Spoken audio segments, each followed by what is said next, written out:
Wilson, la technologie comme moyen politique. Écrit par Marquis de Bayon. Avertissement, cet article n'est pas une incitation à imprimer des armes digitalisées sur le sol français.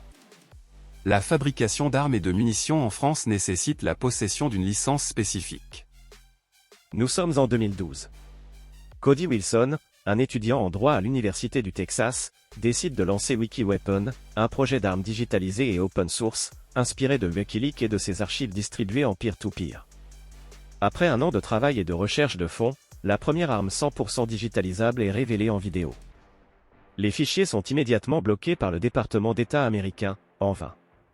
À peine un an après, l'organisation Défense Distributed est 100% fonctionnelle, hébergeant le site DefCAD, le Wikileaks des armes 3D, et distribuant des imprimantes Ghost Gunner, spécialisées dans la création de l'Aware Receiver de AR-15, la seule partie réglementée d'une arme à feu.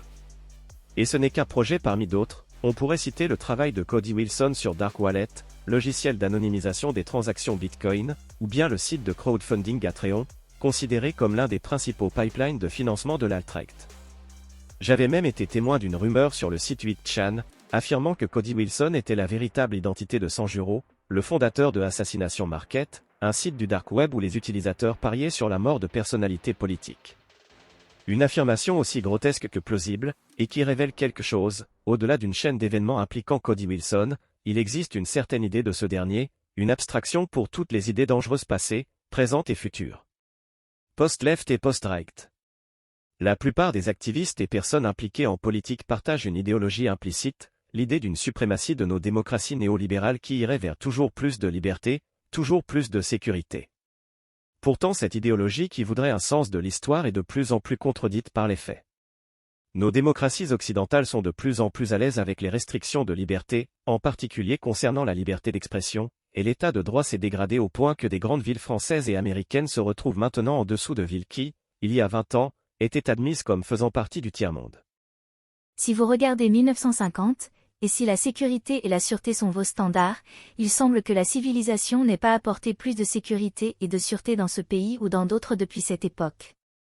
Dessinez une carte et montrez-moi où il est sûr de se promener la nuit avec un iPad à la main en 1950 et redessinez cette carte en 2020. Dites-moi qu'il n'y a pas de différence. Cody Wilson, sur le podcast What Bitcoin Did.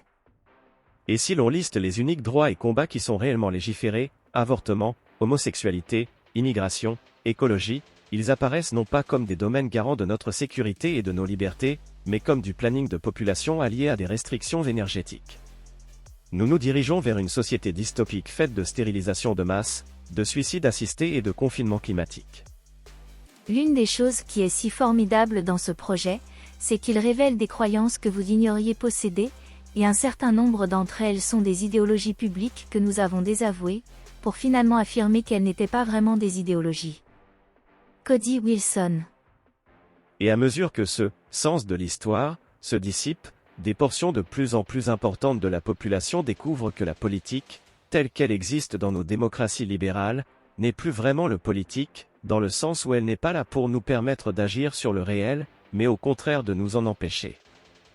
Le but de ce nouvel ordre mondial est l'empêchement définitif de tout événement, c'est en un sens la fin de l'histoire, non dans le sens d'un accomplissement de la démocratie comme Fukuyama le décrit, mais sur la base d'une terreur préventive.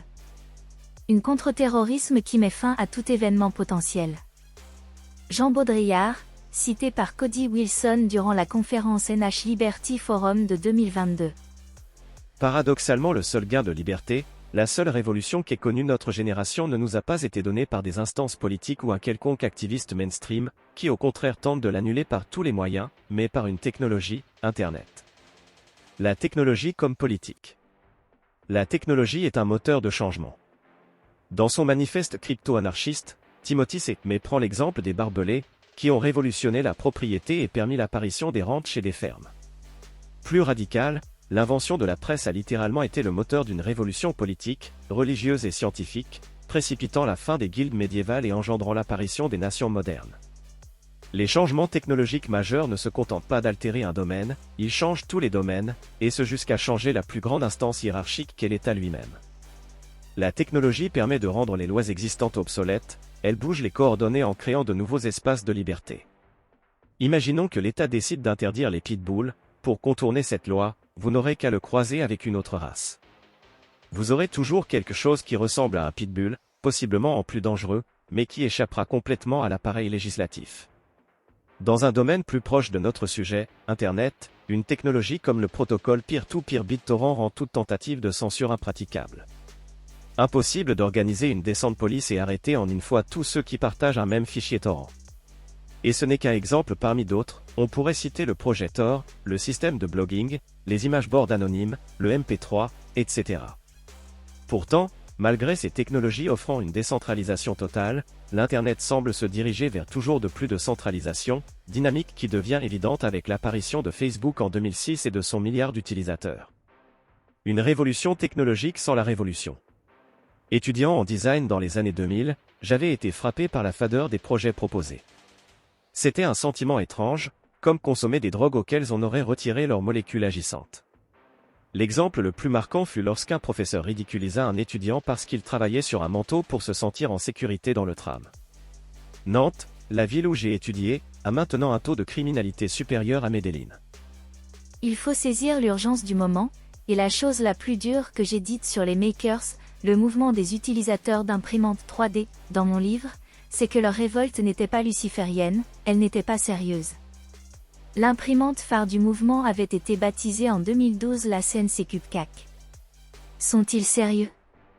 Cody Wilson, from the vidéo en AR, 15 in every home, 3 des gun printers Cody Wilson ont résistance, Trump, le média, est mort. Radical, personne qui préconise des réformes politiques, économiques et sociales fondamentales par des méthodes directes et souvent intransigeantes. Introduction du documentaire The New Radical. Le tour de force d'un projet d'armes open source, c'est qu'il ne laisse place à aucun compromis possible, les armes sont en ligne pour toujours ou ne le sont pas. Les projets crypto sont différents, ils n'ont pas eu, ou ont perdu, cette obligation de radicalité.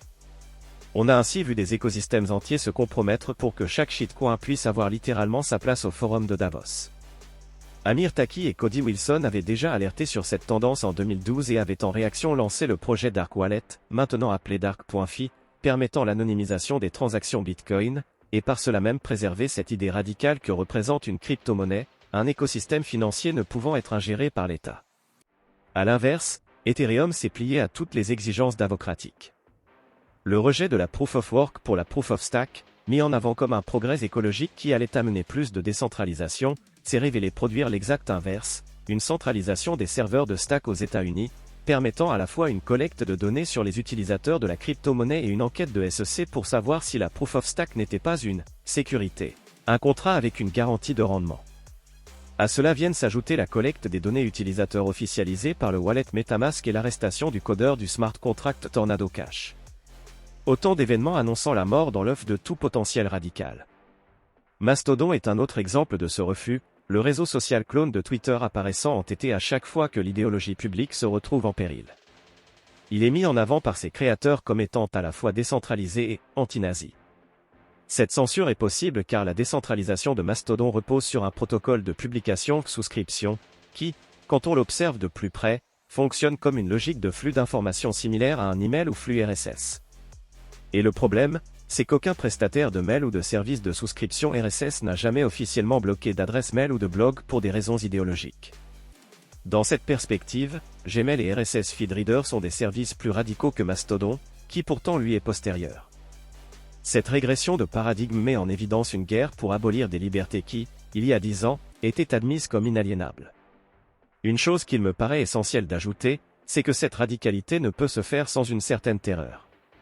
Je me souviens quand je faisais partie d'un collectif d'image board anonymes, nous avions appris l'existence d'un projet de chaîne décentralisé et donc, théoriquement, incensurable. Malgré nos visions anarchistes de la cyberculture, nous avions été terrifiés par les abysses que pouvait ouvrir un tel projet. C'est une terreur similaire qui a retenu la NRA, National Rifle Association, de toute reconnaissance du projet Défense Distributed. La possibilité d'un lower ECVDAR 15 digitalisé ne pouvait que précipiter l'examination de la constitutionnalité des fusils d'assaut par la Cour suprême américaine, un événement inédit, à l'issue incertaine. Et souvenez-vous, le but du poste politique est justement de prévenir l'occurrence de ce genre d'événement. L'histoire n'est pas linéaire, c'est une suite de déraillements. Cody Wilson. C'est la force des technologies radicales, elles nous mettent sur les rails d'un futur incertain qui va venir challenger ce que nous admettions comme un horizon indépassable. Vers un futur fertile. Nous avons vu dans cet essai que les technologies pouvaient être thermonucléaires, que par leur existence même, elles peuvent modifier l'état des choses, forçant le monde à des réalignements dont l'issue est incertaine. Et dans une perspective très Georges Bataillesque, elles poussent leurs instigateurs à des sacrifices d'énergie déraisonnés, pouvant potentiellement consumer le futur de ces dits instigateurs. Mais le point sur lequel je voudrais insister, c'est que cet érotisme, voire même cette morbidité, s'inscrit comme la condition sine qua non d'une fertilité qui va au-delà d'une vie humaine. Défense Distributed est toujours actif, hébergeant des fichiers 3D et livrant des imprimantes Ghost Gunner aux quatre coins des USA. 20 ans après, le site 4chan est toujours en ligne malgré un nombre infini de polémiques et de problématiques techniques. L'œuvre du marquis de Sade, qui a passé la moitié de sa vie en prison, en grande partie à cause de ses écrits, est maintenant en vente libre. Ces projets radicaux, propulsés sur des technologies nouvelles, n'ont pas disparu, ils ont même pu se transformer en business plus ou moins rentable. C'est le message de Cody Wilson et d'Amir Taqi, investissez-vous dans des domaines technologiques que le système restreint et saisissez enfin le politique. Amir Taqi et Cody Wilson ont tous les deux été élus personnalités les plus dangereuses au monde par le magazine Wired en 2012. Dans l'économie générale de Georges Bataille, la part maudite, il y a cette idée que le soleil donne son énergie gratuitement. C'est une belle image et une belle idée, la source de toute richesse matérielle, du capitalisme et de l'excès venant d'une réaction nucléaire à des millions de kilomètres, complètement indépendante de l'humanité, et que nous aurions juste à absorber et à rediriger vers notre économie. Mais Bataille nous dirait, non, il y a une obligation symbolique que l'on ne peut ignorer. Le soleil, comme le savaient les Aztèques ou tous les autres peuples anciens, le soleil exige un sacrifice de sang. De quoi parle-t-il? Qu'est-ce qu'il veut dire? Je dis simplement que l'horreur, la catastrophe, le défi, la défense, la provocation, sont des formes initiatiques essentielles. Et je sais que ces choses se situent en dehors de la sociologie de, disons, Mies Ludwig von Mises, l'auteur de l'économie autrichienne, où tout est orienté directement et rationnellement. Considérez un domaine symbolique qui est souvent supprimé dans les conversations capitalistes et marxistes, mais qui est en fait essentiel à ce qui nous intéresse et dont tout est dérivé. Chacun des projets dans lesquels je m'engage n'est que le résultat de cette volonté kamikaze de lancer une grenade sur le problème. Et cela a produit de la richesse, cela a produit des emplois, cela a produit un travail, des collaborations, des normes pour des métadonnées ouvertes, des choses qui vont soutenir, fonctionner, et fournir un avantage scientifique. Cody Wilson, durant la conférence NH Liberty Forum de 2022. Pour mes lecteurs qui souhaiteraient approfondir Cody Wilson, je leur conseille son livre Come and Take It, mais surtout le très bon documentaire The New Radical d'Alex Limoyer qui le suit de 2012 à 2016. Cet audio vous a plu? Abonnez-vous à notre chaîne afin de recevoir tout notre contenu et soutenez-nous sur Tipeee, le lien est dans la description.